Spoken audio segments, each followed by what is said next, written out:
அனைவருக்கும் வணக்கம். நான் டாக்டர் ரவீந்திரநாத், தலைவர், தமிழ்நாடு டிபிசி தொழிலாளர் சங்கம். ஏ சதீஷ், மாநில பொதுச் செயலாளர்.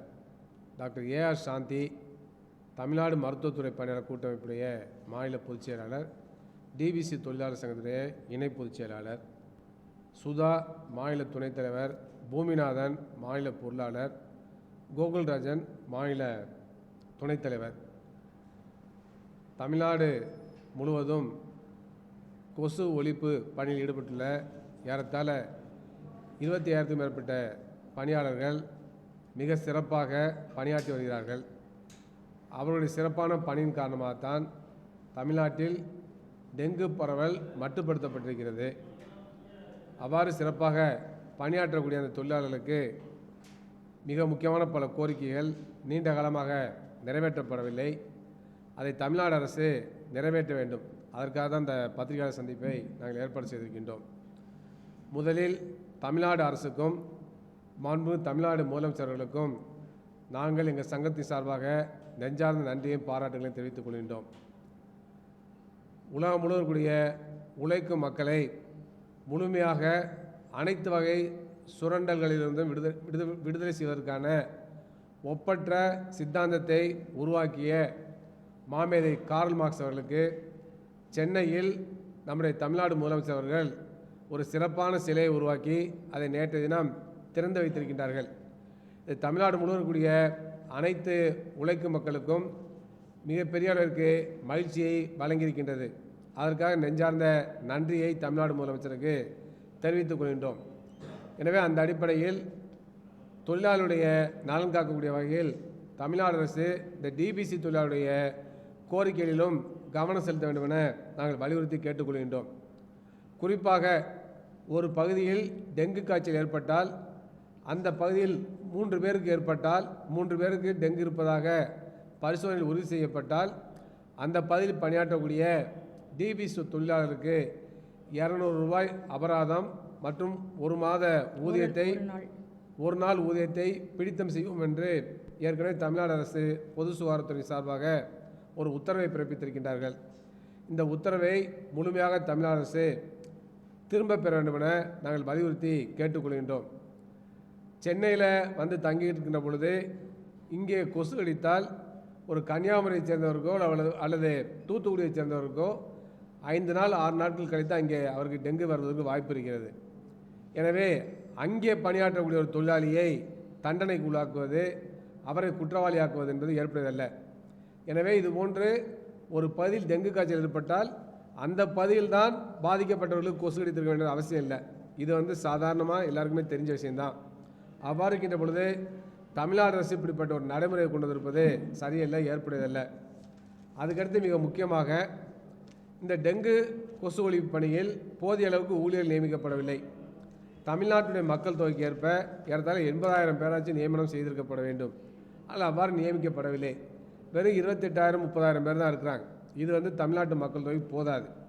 அவ்வாறு மிக குறைவான எண்ணிக்கையில் இருக்கக்கூடிய பணியாளர்கள் கூட கொசு ஒழிப்பு பணியை தவிர பிற வேலைகள் வழங்கப்படுகின்றன. குறிப்பாக பார்த்தீங்கன்னாக்க வரி வசூல் செய்வது, வீட்டு வரி வசூல் செய்வது, கடை வரி வசூல் செய்வது, சைக்கிள் ஸ்டாண்டில் டோக்கன் கொடுப்பது, இது போன்ற பல்வேறு வேலைகளை நகராட்சி மாநகராட்சி போன்ற அமைப்புகள் உள்ளாட்சி அமைப்புகள் கொடுக்கின்றன. எனவே குறைந்த எண்ணிக்கையில் இருக்கும் இவர்கள் கொசு ஒழிப்பு பணியில் முழுமையாக ஈடுபட முடியவில்லை. அதன் காரணமாக டெங்கு காய்ச்சல் பரவுகிறது என்பதனையும் சுட்டிக்காட்ட விரும்புகின்றோம். எனவே தொழிலாளர்களுக்கு பாதிப்பு ஏற்படுத்தக்கூடிய வகையில் அந்த 200 ரூபாய் அபராதம் என்பதனை உடனடியாக தமிழ்நாடு அரசு ரத்து செய்ய வேண்டும் என நாங்கள் வலியுறுத்தி கேட்டுக்கொள்கின்றோம். அதே போல் அவர்களுக்கு தொடர்பில்லாத தோட்ட வேலை, சமையல் வேலை உள்ளிட்ட பல்வேறு வேலைகளை உயர் அதிகாரிகள் வழங்குகிறார்கள்.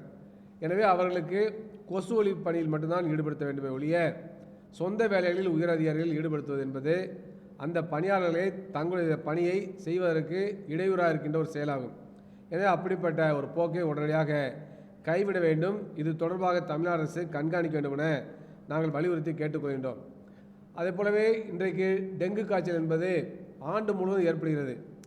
ஏற்கனவே டெங்கு காய்ச்சல் என்பது மழைக்காலத்தில் அது ஏற்படும். இப்பொழுது ஆண்டு முழுவதும் ஏற்படுகிறது. அதற்கு காரணம் இன்றைக்கு சுற்றுச்சூழலில் ஏற்பட்டிருக்கக்கூடிய மிகப்பெரிய மாறுபாடு காரணமாகும். புவி வெப்பமயமாதல் மிகப்பெரிய அளவிற்கு பாதிப்பை உருவாக்கியிருக்கிறது. இந்த புவி வெப்பமயமாதலின் காரணமாக இன்றைக்கு ஐரோப்பிய நாடுகளிலும் அமெரிக்காவிலும் கூட டெங்கு காய்ச்சல் பரவக்கூடிய நிலை உருவாகியிருக்கிறது. எனவே இன்றைக்கு டெங்கு காய்ச்சல் ஒரு குறிப்பிட்ட காலகட்டத்தில் மட்டும்தான் பரவுகிறது என்பதற்கு பதிலாக ஆண்டு முழுவதுமே பரவக்கூடிய நிலை இருக்கிறது. எனவே குறிப்பிட்ட காலத்திற்கு மட்டும் அவர்களை பணியமர்த்தி பணி நீக்கின்ற முறையை முழுமையாக தமிழ்நாடு அரசு ரத்து செய்ய வேண்டும். கிட்டத்தட்ட அந்த நடைமுறைக்கு தமிழ்நாடு அரசு வந்திருக்கிறது. அதுக்கு நாங்கள் பாராட்டுகளையும் வாழ்த்துக்களையும் தெரிவித்துக் கொள்கின்றோம். ஆனால் ஆங்காங்கு சில மாவட்டங்களில் சில பேரை பணி நீக்கம் செய்கிறாங்க. இப்போ அண்மையில் ஈரோடு மாவட்டம் போன்ற மாவட்டங்களில் பணி நீக்கம் செய்தார்கள். மாண்பு அமைச்சர் KN நேரு அவர்களை தொடர்பு கொண்டு தொலைபேசியில் பேசி உடனடியாக மீண்டும் பணி வழங்க வேண்டும் என்ற கோரிக்கையை நாங்கள் வைத்தோம். உடனடியாக மீண்டும் பணி வழங்கியிருக்கார். அதற்காக மாண்பு அமைச்சர் அவர்களுக்கு நாங்கள் நன்றியை தெரிவித்துக் கொள்கின்றோம். ஆனால் அதே சமயத்தில் எதிர்காலத்தில் இது போன்று எந்த விதமான பாதிப்பும் தொழிலாளிகளுக்கு ஏற்படக்கூடாது. எனவே அவர்கள் ஆண்டு முழுவதும் வேலை வழங்க வேண்டும், பணி பாதுகாப்பு வழங்க வேண்டும், யாரையும் பணியை விட்டு நீக்கக்கூடாது என்ற கோரிக்கையை நாங்கள் முழுமையாக தொடர்ந்து வலியுறுத்தி வருகிறோம். எனவே தமிழ்நாடு அரசு அதை கடைபிடிக்க வேண்டும் என கேட்டுக்கொள்கின்றோம். அதேபோல் டிபிசி பணியாளர்களை ஆட்குறைப்பு செய்யக்கூடாது. 10 பேர் வேலை செய்கிற இடத்துல 8 பேராக குறைக்கிறது என்பது கூடாது. எனவே ஏற்கனவே ஆட்கள் பற்றாக்குறையாக இருக்கிறார்கள், போதிய தொழிலாளிகள் இல்லை. அப்படிப்பட்ட சூழலில் ஆட்குறைப்பு செய்யக்கூடாது என்பதை நாங்கள் வலியுறுத்தி கேட்டுக்கொள்கின்றோம்.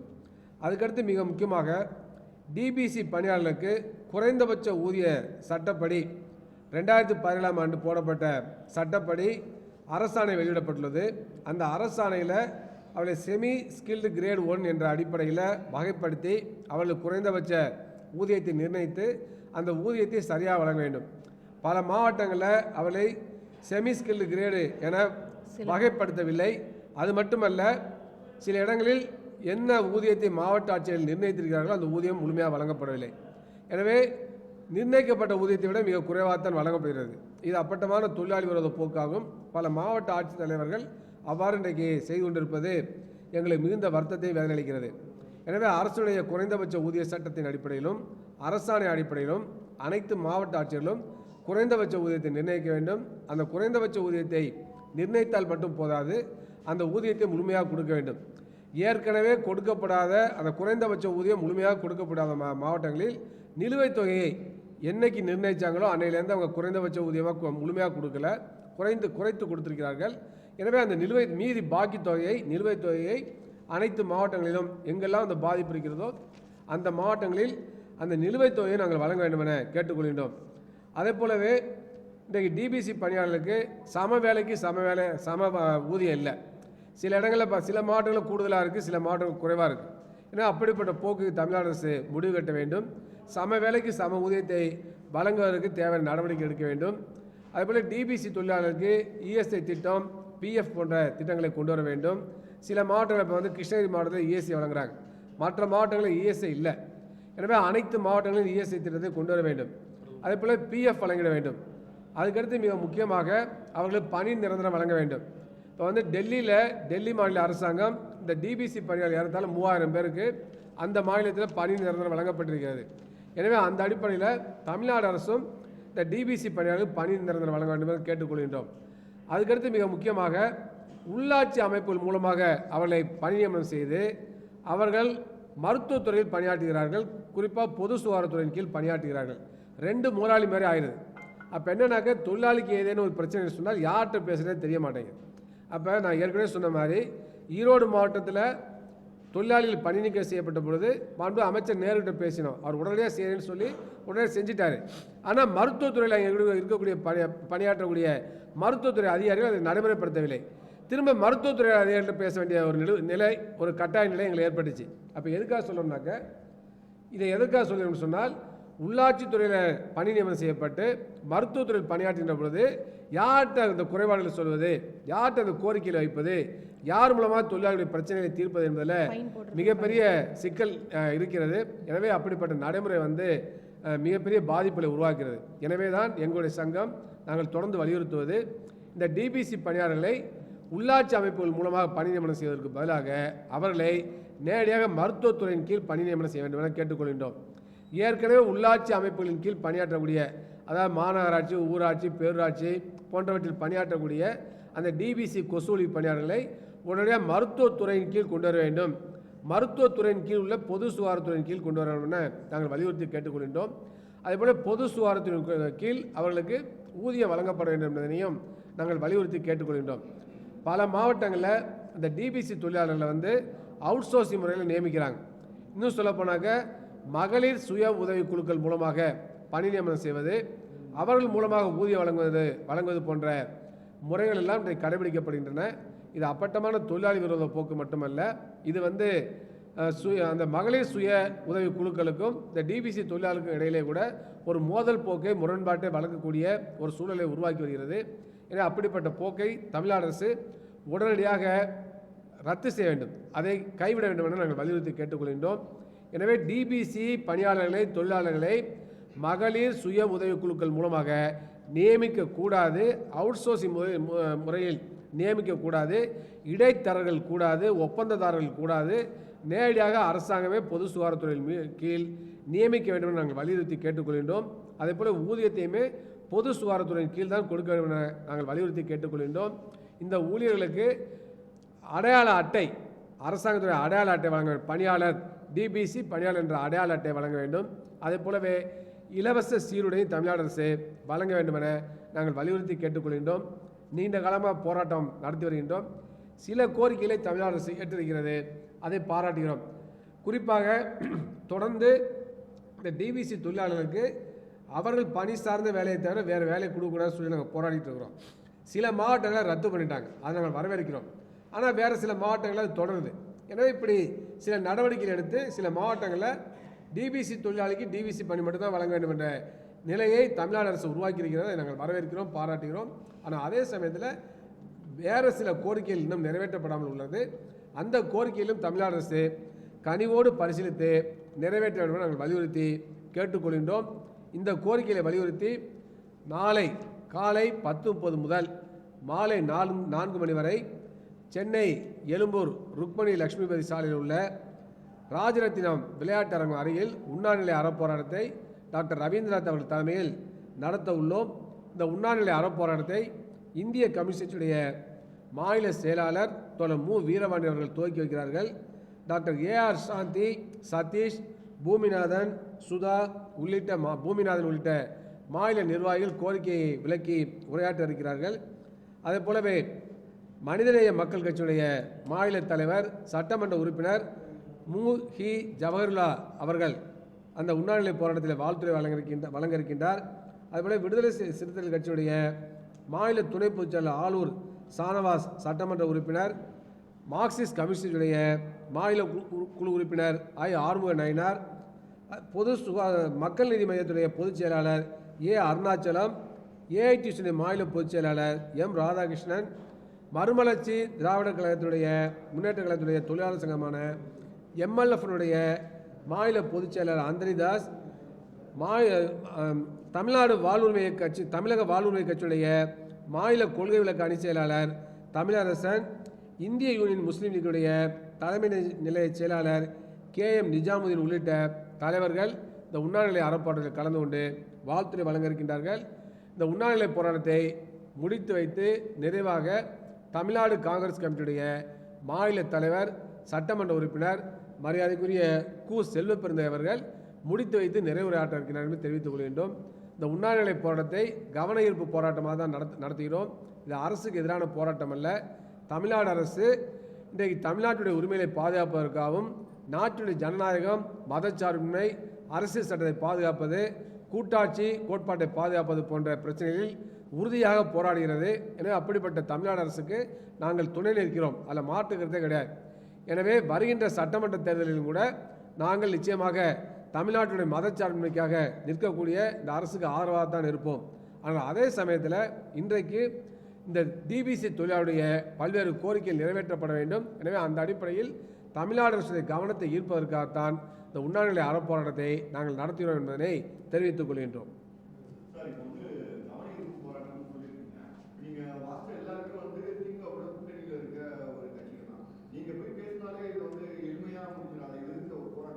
டிபார்ட்மெண்ட்டை மாற்றணும்ல? இல்லை பல கோரிக்கைகள் நிறைவேற்றுறாங்க, இல்லைன்னு சொல்ல முடியாது. ஆனால் வேறு சில கோரிக்கைகள் போராடி தான் செய்ய வேண்டியிருக்கு. அதனால் போராட்டங்களை கைவிட முடியாது. பல முறை கோரிக்கைகளை நாங்கள் வலியுறுத்தியிருக்கோம், இல்லைன்னு சொல்ல முடியாது. அதனால் இன்றைக்கி வந்து பார்த்திங்கன்னா மருத்துவத்துறையில் பிரச்சனைகளை கூட பல முறை நாங்கள் கோரிக்கை வைத்தும் நிறைவேற்றப்படாத நிலையில் தொடர்ந்து போராடி தான் வென்றிருக்கின்றோம். அதுக்காக நாங்கள் நன்றி சொல்கிறோம். போராட்டங்களை மதிக்கக்கூடிய அரசாங்கம் இருக்கிறது, நன்றி சொல்கிறோம். ஆனால் அதே சமயத்தில் வெறும் பேச்சுவார்த்தை மூலமாக தீர்ந்து விட்டால் எதுக்கு நாங்கள் போராட போகிறோம்? அதனால் அவசியம் இல்லை. அதனால் வந்து இன்றைக்கி பல முறை நாங்கள் கோரிக்கைகள் வைத்து கூட அரசு நிறைவேற்றவில்லை என்பதன் காரணமாக தான் கவனத்தை ஈர்ப்பதற்காக நாங்கள் வந்து இந்த உண்ணாநிலை ஏற்படுத்தி நடத்துகின்றோம். இல்லை, அப்படி சொல்லலை. பல கோரிக்கைகள் ஏற்றிருக்கிற இப்போ வந்து இவங்க இருக்காங்க, ஆர்சிஎஸ் தூய்மை பணியாளர் இருக்காங்க. மாதந்தோறும் வெறும் 1500 தொகுப்பூதியம் வாங்கினாங்க. நாங்கள் கோரிக்கை வச்சோம். ஆரம்பத்தில் சில அதிகாரிகள் என்ன சொன்னாங்க, அவங்க வந்து ஒரு நாளைக்கு 2 மணி நேரம் 3 மணி நேரம் வேலை செய்கிறாங்க, பார்ட் டைமாக தான் வர்றாங்க, பிரசவம் நடந்தால் அப்போ தான் வர்றாங்க, பிரசவம் முடிஞ்ச பிறகு போயிடுறாங்க என்றெல்லாம் காரணம் சொன்னாங்க. ஆனால் அவர்கள் மாத தொகுப்பூதியம் 1500 தான் வழங்கப்பட்டுச்சு. ஆனால் நாங்கள் அதிகாரிகள் சொன்னோம், அவங்க 12 மணி நேரம் வேலை செய்கிறாங்க, வெறும் 1500 தான் தொகுப்பூதியம் வழங்கப்படுது சொன்னோம். ஆனால் கேட்கல அவங்க.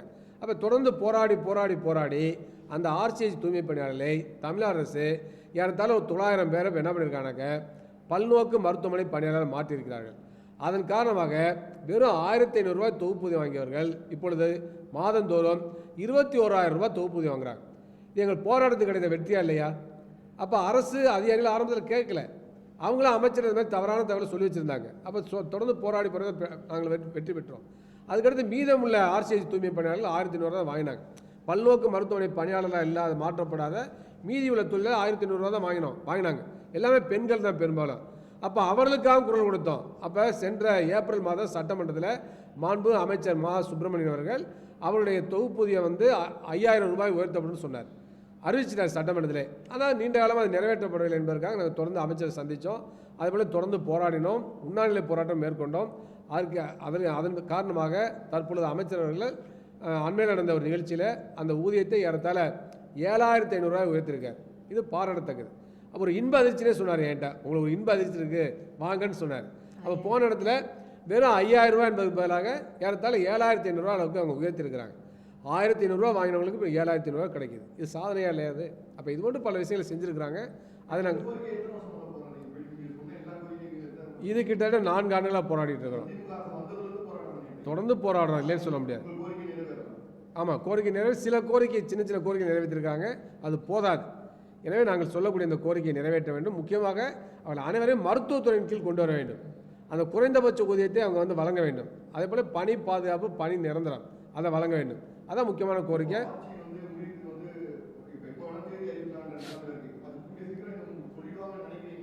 நிச்சயமாக நம்பிக்கை இருக்குது. ஒருவேளை செய்யணும்னா அடுத்த ஆட்சி வந்த பிறகு தொடர்ந்து போராடுவோம். இப்போ 25,000 பேர் இருக்காங்கன்னா 25,000 பேருக்கு வந்து ஆயிரக்கணக்கான முதலாளியாக இருக்காங்க. ஏன்னா ஊராட்சியில் வேலை செய்கிறவங்க ஊராட்சி மன்ற தலைவர், அங்கே இருக்கிற கவுன்சிலர், அங்கே இருக்கிற ஹெல்த் இன்ஸ்பெக்டர், பேரூராட்சியில் ஒரு தலைவர், மாநகராட்சியில் ஒரு தலைவர், அங்கே ஒரு கமிஷனர், அந்த மாதிரி. அப்போது பிரச்சனை வந்துட்டு இப்போ ஒருவேளை இவங்களுக்கு வந்து ஒரு இடத்துல வேலை செய்கிறதுல போதாமை வருதுன்னா அது செய்கிறதுலையும் பிரச்சனை இருக்கிறது. இப்போ மத்திய பிரதேசலாம் பார்த்தீங்கன்னா நிறைய பேருக்கு வந்து தண்ணி மூலமாக நோய் பரவி நிறைய பேர் இறந்துட்டாங்க.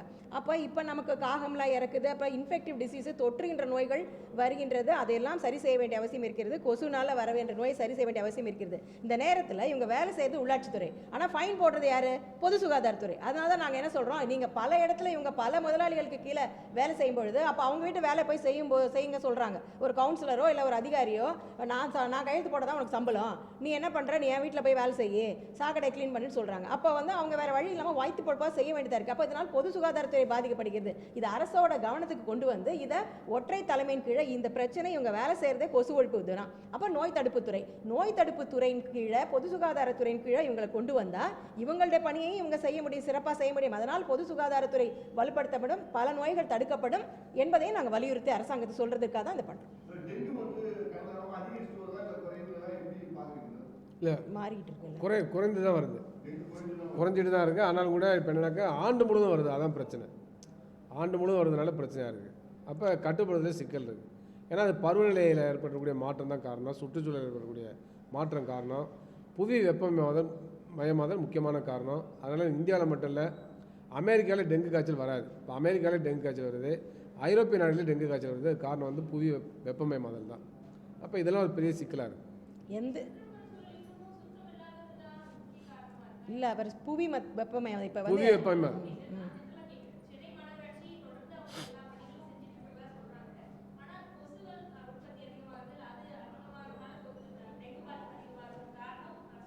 நிச்சயமாக அது ஒரு காரணம் தான். அதனால தான் நான் கூடுதல் பணியாளர் நியமிக்கணும்னு சொல்கிறோம். வெறும் இப்போ வந்து 28,000 பேர் தான் வேலை செய்கிறாங்க. கிட்டத்தட்ட 80,000 பேர் வேணும். 80,000 பேர் வேலை செய்யக்கூடிய இடத்துல வெறும் 28,000 பேர் 30,000 பேர் வேலை செஞ்சால் எவ்வாறு கட்டுப்படுத்த முடியும்? அதே போல் நாங்கள் ஏற்கனவே ப்ரெஸ் மீட்டில் சொன்னேன். நான் என்னன்னாக்க, இவர் வந்து கொசூலி பணியாளர்கள், அவங்களுக்கு என்ன வேலை கொடுக்கணும்? கொசூலி பண்ணி தான் கொடுக்கணும். ஆனால் என்ன செய்கிறாங்க?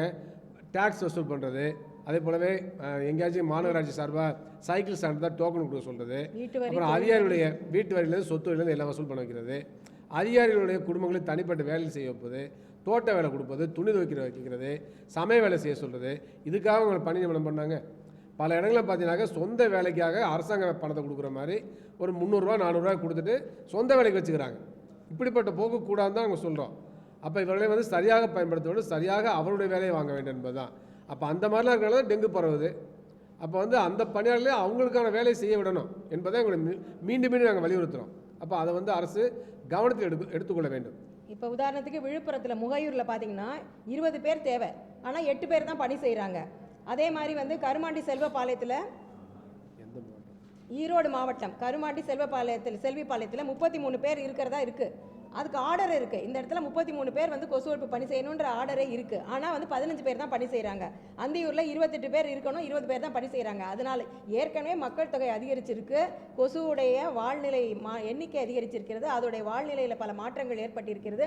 ஆண்டு முழுவதும் வந்து கொசு இருக்கிறது, டெங்கு வருகிறது. இந்த நேரத்தில் அதிக தொழிலாளர்களை நம்ம பணியமர்த்தணும். ஆனால் போதுமான அளவு பணியாளர்கள் இல்லை. இருக்கிற பணியாளர்களும் அந்த இடத்துல நம்பரில் இருக்குது, ஆனால் இடத்துல வேலை செய்யலை. ஸோ இதையெல்லாம் நம்ம அரசோட கவனத்துக்கு கொண்டு வரணும். ஏன் இது பிரச்சனை இருக்குன்னா, பல இடங்கள் நான் ஏற்கனவே குறிப்பிட்ட ஊராட்சி தனியாக, பேரூராட்சி, எத்தனை ஊராட்சி இருக்குது? ஊராட்சியில் வேலை செய்கிறவங்கலாம் அவங்களுக்கு கீழே பிரச்சனை இருக்குது. பேரூராட்சியில் பிரச்சனை இருக்குது. எல்லா இடத்துலையும் பிரச்சனை இல்லை, ஆனால் பிரச்சனை இருக்கிற இடத்துல பிரச்சனை இருக்குன்னு தான் சொல்லி ஆகணும். ஸோ அதனால தான் நாங்கள் என்ன சொல்கிறோம், இது எல்லாவற்றுக்கும் ஒரு ஒழுங்குபடுத்த வேண்டும். இவர்களுடைய பணியை இவங்க செய்ய விடணும். அது சரியாக நடக்கிறதா, நோய் தடுப்பு துறையில் வந்து சரியான பணி நடக்கப்படியே பார்க்கணும் என்றால் பொது சுகாதாரத்துறையில் வந்து அது சிறப்பாக இருக்கும் அப்படிங்கிற ஆலோசனையும் எங்களோட கோரிக்கையை நாங்கள் வச்சுருக்கோம்.